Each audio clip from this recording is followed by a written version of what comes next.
You mentioned earlier that Berkshire's shoe business was great, but that other shoe businesses were not so good. What are the uncertainties of the global brand leaders that the Berkshire seems to like? They like Coke and Gillette. The global brand leaders in the shoe business being Nike and Reebok. What are their uncertainties in terms of long-term competitive advantage, business economics, consumer behavior, and the other risk factors that you mentioned in the annual report this year? Thank you. So you're really asking about the future prospects of Nike and Reebok? Yeah, I don't know that much about those businesses. We do have one person in this audience at least who owns a lot of Reebok, but I'm not expressing a negative view in any way on that. I don't understand that I don't understand their competitive position and the likelihood of permanence of their competitive position over a 10 or 20-year period, as well as I think I understand the position of Brown and Dexter. That doesn't mean I think that it's inferior. It doesn't mean that I think that we've got better businesses or anything. I think we've got very good businesses, but I haven't done the work, and I'm not sure if I did the work I would understand them. I think they are harder to understand, frankly, and to develop a fix on than our kinds. But they may be easier for other people who just have a better insight into that kind of business. Some businesses are a lot easier to understand than others. And Charlie and I don't like difficult problems. I mean, if something is hard to figure, you know, I mean, we'd rather multiply by 3 than by pi. I mean, it's just easier for us. Charlie, I mean... Well, that is such an obvious point, and yet so many people think if they just hire somebody with the appropriate labels, they can do something very difficult. That is one of the most dangerous ideas a human being can have. All kinds of things just intrinsically create problems. The other day I was dealing with a problem, and I said, this thing, it's a new building. And I said, this thing has 3 things I've learned to fear: an architect, a contractor, and a hill. And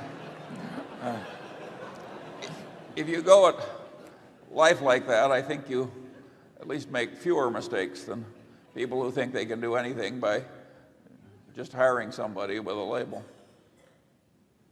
Excuse me, go ahead, sir. You don't have to hire out your thinking if you keep it simple. You don't have to do, we've said this before, but you don't have to do exceptional things to get exceptional results.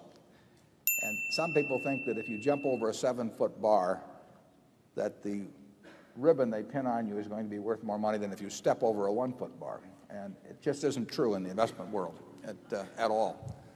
So you can do very ordinary things. I mean, what is complicated about this? But, you know, we're $3 billion pre-tax better off than we were a few years ago because of it.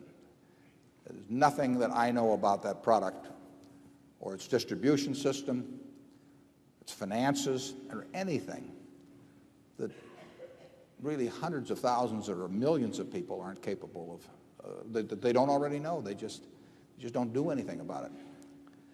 And similarly, if you get into some complicated business, you can get a report that's 1,000 pages thick, and you got PhDs working on it, but it doesn't mean anything. You know, what you've got is a report, but you won't understand that business, what it's going to look like in 10 or 15 years. The big thing to do is avoid being wrong.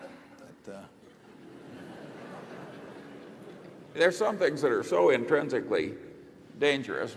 Another of my heroes is Mark Twain, who looked at the promoters of his day, and he said, a mine is a hole in the ground owned by a liar. And that's the way I've come to look at projections. I mean, basically,